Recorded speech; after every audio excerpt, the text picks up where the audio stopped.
दोस्तों हमारे सामने आ गई है होंडा की अमेज, जो कि अभी रिसेंटली लॉन्च हो गई है। और ये 2025 का सबसे तगड़ा मॉडल है। इसको फ्रंट से देखेंगे तो आपको बिल्कुल होंडा की एलिवेट नजर आएगी। बिल्कुल एलिवेट की तरह ही इसका लुक दिया गया है। इसको सामने से देखने पे आपको एसयूवी वाला फील देगा, बिल्कुल तगड़ा। साइड से दिखा देता हूँ। साइड से आपको लगेगा कि ये लंबी गाड़ी है, सेडान गाड़ी है। और फ्रंट से देखेंगे तो बिल्कुल आपको एसयूवी का फील देगा। ग्राउंड क्लियरेंस देख सकते हैं, बढ़िया ग्राउंड क्लियरेंस दिया है इसमें इस बार। और डिजायर के लिए लोगों ने बहुत कुछ कहा कि बहुत ही बढ़िया है। ऑडी है, मुझे तो ऑडी नहीं लगी। उसका हेडलैम्प थोड़ा बहुत कॉपीड लगा, लेकिन हमें इतना खास नहीं लगा। तो इसका हेडलैम्प आप लोग देख सकते हैं। इसके हेडलैम्प पे एलईडी प्रोजेक्टर हेडलैम्प दिया हुआ है। एक लो बीम और एक हाई बीम देखने को मिल जाएगा। एक में 4 है और एक में 3 लाइट है। एक लो बीम है और एक हाई बीम देखने को मिल जाता है। इसका इंडिकेटर कन्वर्टिबल इंडिकेटर है। यही डीआरएल लाइट है और यही कन्वर्ट होकर इंडिकेटर का भी काम करेगी। और इस साइड से भी आपको दिखा देता हूँ। इधर भी आपको वही चीज़ देखने को मिल जाएगी। और यहाँ पे आपको फॉग लैंप देखने को मिल जाएगी। और एक बार बिल्कुल सामने से देख लीजिए, बिल्कुल तगड़ी लग रही है। और इसके बाद मैं आप लोग को इसके चारों प्रोजेक्टर लाइट जला के दिखा देता हूँ। उसके बाद आप देखिए कैसे लगेगी। ये यहाँ से हो जाएगी हाई बीम पे। अब आप लोग देख लीजिए कैसी लग रही है। अब यहाँ पे आप लोग देख लीजिए, 4 और 3 7 लाइट आपको जलती हुई दिख रही होगी। अब आप लोग देख लीजिए एलईडी प्रोजेक्टर की पावर। लग रही है ना झक्कास। और इसके बाद आपको ये व्हाइट पट्टी दिख रही होगी, ये है इसका क्रोम फिनिश। ग्रिल पे आपको होंडा की बेजिंग दी गई है। ग्रिल आप देख सकते हैं, बिल्कुल एलिवेट के जैसा इसमें ग्रिल दिया हुआ है, बिल्कुल तगड़ा। अभी ये नई है तो ऑल न्यू अमेज की बेजिंग देखने को मिल जाती है इसमें। और इसके बाद आप लोग को दिखा दूं कि इसका इंडिकेटर हैजार्ड स्विच कैसे बनेगा। तो यहां से इसको कर दिया बंद और लाइट को कर देता हूं लो बीम, नहीं तो बैटरी की चार्जिंग हो जाएगी लो। अब यहाँ पे आप लोग देख सकते हैं, ये बन गया डीआरएल। और यही इंडिकेटर हो जाता है और यही डीआरएल लाइट में कन्वर्ट हो जाता है। और अब ये अधिकतर कंपनियां यही फीचर दे रही हैं, चाहे वो कार हो या स्कूटर। जैसे जुपिटर नई वाली आप लोगों ने देखा होगा, उसमें भी इसी तरह से डीआरएल दी गई है। खैर डिजायर में डीआरएल तो दी गई है, लेकिन इंडिकेटर उसमें अलग से दिया गया है। और एक चीज आपको और दिखा देता हूं, इसमें लेवल 2 का आडास दिया हुआ है। यहाँ पे सामने देख रहे हैं, यहाँ पे कैमरा दिया हुआ है।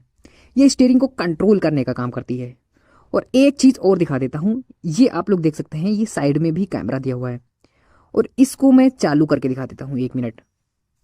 इससे क्या होगा, अगर कोई भी गलती से साइड से ओवरटेक करेगा तो आपको तुरंत इसमें दिख जाएगा और आप गाड़ी को तुरंत कंट्रोल कर पाएंगे। तो यहाँ पे प्रेस करने पे आपको ये साइड वाला कैमरा आपका ऑन हो जाएगा। और इसमें आप लेफ्ट साइड का पूरा व्यू आप देख सकते हैं। और इसके बाद स्टीयरिंग में देख सकते हैं lane departure, collision, cruise control और यहाँ पे लेवल 2 का आडास वगैरह सारी चीज़ें मतलब दी गई हैं। और इसके बाद इस साइड भी आपको बहुत सारे ऑप्शन दिए गए हैं इस स्टीयरिंग में। ये मल्टी ऑप्शनल स्टीयरिंग आप इसे कह सकते हैं। तो यहाँ पे पुश स्टार्ट स्टॉप बटन दिया गया है काफ़ी लग्जरी तरीके से। तो ढेर सारी फीचर इसमें आपको दिया गया है। ये सारी चीज़ें हम आपको बिल्कुल सिंपल तरीके से बताएंगे और आपका बहुत ज़्यादा टाइम नहीं लेंगे। और इसके बाद मैं आपको इसके लेफ्ट साइड से आपको इसका लेंथ दिखा देता हूँ। आप देख सकते हैं इसका जो लेंथ है वो है 3995 mm। और इसकी हाइट की बात करें तो इसकी हाइट है 1500 mm। और इसके बाद इसकी जो चौड़ाई है वो बता देता हूँ, वो है 1733 mm की चौड़ाई के साथ ये गाड़ी आपको देखने को मिल जाएगी। और इसके बाद इसके फ्यूल टैंक की बात करूँ तो इसकी फ्यूल टैंक 35 लीटर की फ्यूल टैंक आपको देखने को मिल जाती है इसमें। इसके बाद आ जाते हैं इसके बैक साइड पोर्शन पे। इसके बैक से आपको बिल्कुल होंडा सिटी लगेगी और आगे से आपको बिल्कुल एलिवेट कर लुक देगी। यहाँ पे देखिए एलईडी हेडलैम्प कुछ इस तरह से दिया गया है। ये रिवर्स लाइट, ये इंडिकेटर और ये ब्रेक लाइट तो कुछ इस तरह से दिखती है बैक साइड से। काफी लग्जूरियस देख सकते हैं इसका पूरा लुक। और इसके बाद इसके अंदर का इंटीरियर दिखा देता हूं। तो ये रहा इसके अंदर का कुछ इस तरह से इंटीरियर।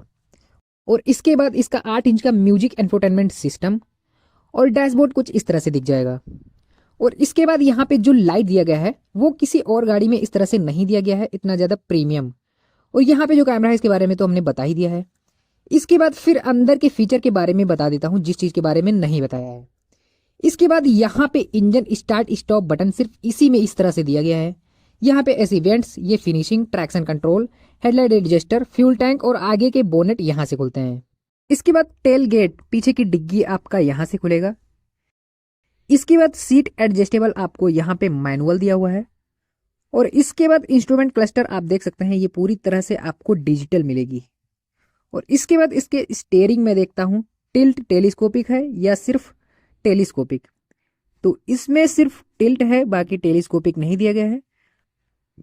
मतलब इसको सिर्फ नीचे ऊपर एडजस्ट कर सकते हैं, लेकिन इसे अंदर बाहर नहीं कर सकते। इसके बाद अब बात करते हैं इंजन, प्राइस और माइलेज की। तो इसमें जो इंजन दिया हुआ है वो है 4 सिलेंडर 1199 सीसी का इंजन दिया हुआ है। मैक्सिमम पावर इसमें 6000 आरपीएम पे 89 bhp और मैक्सिमम टॉर्क 4800 आरपीएम पे 110 Nm का टॉर्क जनरेट करती है। बूट स्पेस की बात करूं तो इसमें 416 लीटर का बूट स्पेस दिया हुआ है। फ्यूल टैंक कैपेसिटी 35 लीटर का मिलेगा। ग्राउंड क्लियरेंस 172 mm का दिया हुआ है। माइलेज की बात करें तो इसमें 4 सिलेंडर इंजन है, 19.46 kmpl का माइलेज दे देगी, जो कंपनी क्लेम करती है। प्राइस की बात करें तो इसकी जो स्टार्टिंग प्राइस है वो 8 लाख से स्टार्ट होती है और टॉप मॉडल 10,90,000 तक आती है इसमें।